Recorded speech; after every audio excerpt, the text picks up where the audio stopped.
What is going on, my broskiis? My name is Toadski and I am back again, here to bring you guys yet another One Piece Treasure Cruise video. And today I have for you guys a breakdown of the brand new, Summer Paradise fortnights, or it's really like a 3-week or 4-week thing where we're going to be having different sort of fortnights introducing new characters of the summer variant, being Robin, Perona, and also Nami as well. And there's also a new hidden boss that we'll go through in today's video. But if you guys do go on to enjoy today's video, make sure to smack the like button down below because it's always greatly appreciated. And without further ado, let's get straight into the video.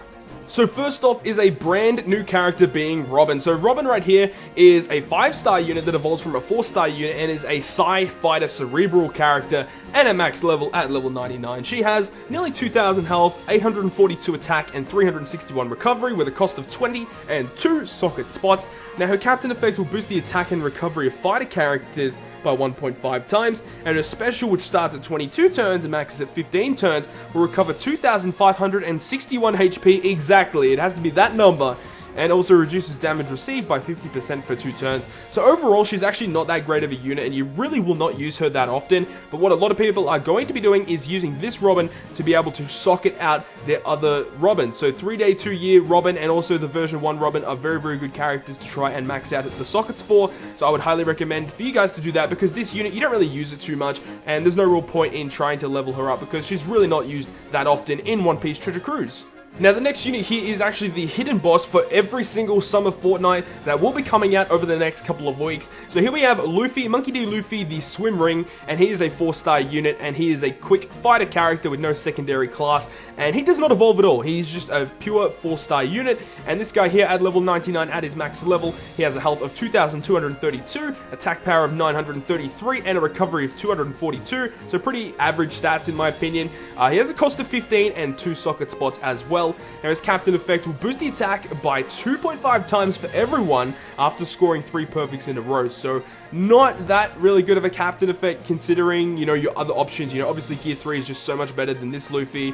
There's just a whole bunch of units that do a better job than what he actually does. So he's not really going to be used as a captain, and his special, which starts at 20 turns and maxes at 15, will reduce bind and despair duration by 2 turns and reduce damage received by 50% for 2 turns. This special is actually not too bad. A lot of teams, when they go into a dungeon, they actually need a unit that reduces bind and despair duration. Even though sockets are already a thing, they need further bind and despair duration reduction. So, this unit might have some use in the future. However, a lot of people, what they will be doing is using this hidden boss Luffy to socket out their other, other Luffy characters, like obviously Log Luffy and also Gear 3 Luffy as well. So there are just better options, as well. So, you can really, try and max out this one because this does have a really cool special. However, he really won't be used that much in the future of One Piece Treasure Cruise. So now let's go ahead and break down the actual stages of this fortnight. So we have, for all the stages, aside from stage 4 and stage 7, we'll have a similar sort of room to this, where you'll encounter booster evolver units and also encounter the female pirates and also the pirate captains as well of various attributes. And these guys are really, really easy to beat for the most part from all the stages aside from 4 and 7, because on stages 4 and 7 you'll encounter miniature bosses, so there's no need to worry about that. But, all in all, the other stages are reasonably easy to beat. And now let's move on to stage 4. So stage 4 is a little bit different. We have Robin herself, and also we have, just a whole bunch of other units that are also there as well. So for this specific room, there are 3 different variations, as you can see on the screen. There's one with 3 Cannoneer pirates. There's one with 1 Cannoneer pirate and 2 cowboy, Psi units. And then there's the other variation, which has, the 3 int pirate captains and also the 2 Psi pirate captains. Now that one in the bottom right hand corner is the most difficult one. All of them have like really low HP but a lot of defense, so there is a unit that I'm going to explain towards the end of the video that will help in that instance, because that room can be quite bad. They do a lot of damage to you and they can lock your units, but Robin herself, she doesn't actually do a whole lot. She doesn't attack for that much and her health is reasonably low, but the fact that when you find this room, when you encounter encounter this room, she'll have a preemptive attack that will blind you for 9 turns. So for a majority of the rest of the dungeon, you are going to be blinded, so it's going to be a little bit difficult to hit your perfects. So teams that, rely on hitting perfects are probably not the way to go in this dungeon, unless if you are a very skilled player and are able to do that. Then otherwise, I wouldn't really recommend bringing like a unit like Gear 3 or Doflamingo Legend or anything that comes off the top of my head. That those are the first two that I could think of, but anything else that really relies on perfects isn't really the best sort of approach for this fortnight, just for the due fact that you get blinded for 9 turns. So moving on from stage 4, and you reach stage 5, and you reach stage 6, and the final stage here is Robin as well. So Summer Robin right here, by herself, she has 1.5 million health, and she'll attack you for 8,700, and will attack you every 2 turns. Now, she has a preemptive attack that will boost your slot effectiveness by a small amount, and the reason why this happens is because they're applying her own slot effectiveness effect on your team, so you cannot use your own one. So if she does apply that to you, you can't use your Doflamingo raid boss special or anything like that, or you can't use Kobe, Kaku, Noland. Any of those characters will not work in this final room, just for the fact that you already get given a slot effectiveness by this boss Robin, and it's a really small boost. It's like 1.01 or something. It's something really, really small, and it's very negligible, but it allows you to not be able to use your other orb boosters. So it's a really, really annoying effect. And not only that, but she also boosts her own attack for 9 turns as well, and also applies a debuff protector for 99 turns. And if she falls below 20% HP, she'll deal 32,000 damage to you. So, you obviously do not want that to happen. You've got to burst down that last 20%. And there are different variations of this final room as well. As you can see on the bottom of that panel there are rooms with, the 3 female pirates, and the other ones with the Baroque Works female units. And, they're really, really annoying, but they do have really low health, so they don't do too much. So, they're pretty easy to take down, but it's just really, really annoying. And if you do find one of the bottom variations where there are other pirates there, Robin does have reduced health, so she's a little bit easier to take down.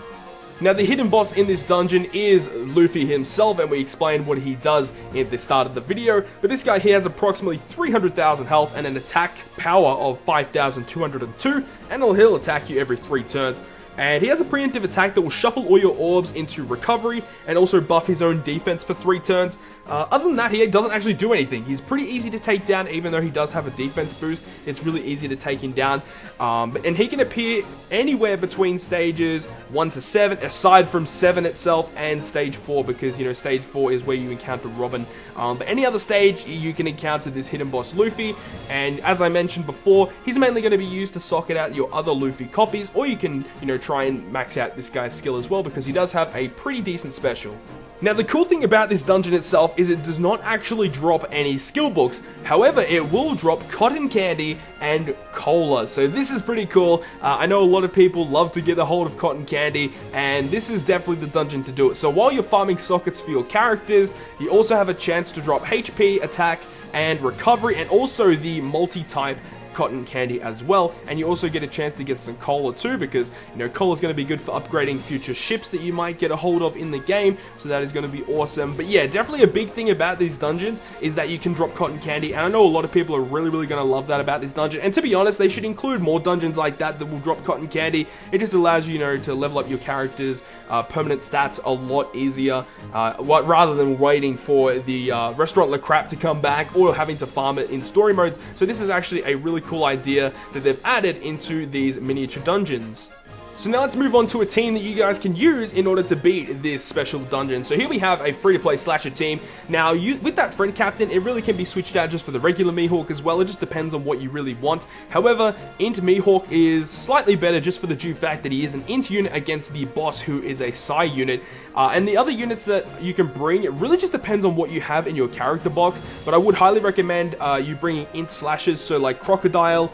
You obviously have the Impel Down Mr. 1, Helmeppo, V-Star. There's a whole bunch of different units that you can bring. It really just does depend on what you have in your character box, but I would suggest bringing Mr. 3, just for the due fact that he can delay. If you do ever find yourself in a situation where you might need a turn delay, you have Mr. 3 ready, available to you. And, if you do have a max special on him, he only needs 9 turns in order to use his special, which is awesome. Also, Dog Penguin is there. Obviously he's not a slasher, but the reason why he's there is for that variation on stage 4 with all of those 5 pirate captains, they have really low HP, but a lot of defense. So if you bring this guy, he has like at max cooldown, it's like 8 turns or something like that. This guy is really cool because he can just clear out that room, aside from Robin herself. So that is a really cool idea. And you know, as I mentioned, the other 2 unknown units really can be any int slasher that you have. I would recommend that for a unit to bring in this team. Other notable leads that you can bring, obviously Log Luffy, Rayleigh, Sengoku, all of those 3 are really good to run Fortnite-based islands. Really cool. You can potentially bring Gecko Moria. You know, if you don't take any damage, he will be an amazing captain in this dungeon. Moving on from that, I do have also a striker team if you use Int Virgo and Int Aokiji. You know, both of those guys are really cool. There's a lot of different strikers that are available to us to actually use. And Virgo and Aokiji captains are really cool because they are Int units as well, doing more damage to Robin herself. Other units you could bring, you know, would be like Smoker, Alvida, just there's a whole bunch of different units. You know, Smoker and Alvida are just really good because they give you some damage reduction, which are always good in most dungeons. And the last one that I've recommended there is Whitey Bay and Talnami. Both of those guys will boost the attack of Int units by 2.5 times, and it really just depends on what you have. Because both of them have the exact same captain effect. It really just depends on what you want to bring. Happiness Punch Nami kind of has a better special, you know, changing Psyorbs into Int, so that'd be good if you're running an Int team. But it really just does depend on what you have in your character box. So that is going to conclude yet another One Piece Treasure Cruise video. I hope you guys have enjoyed today's video, and if you guys have enjoyed it, make sure to smack the like button down below. And if you want to stay up to date with all of the content that I post on my channel, including more One Piece Treasure Cruise content, then make sure to hit the subscribe button down below. But other than that, guys, I will see you guys within the next video.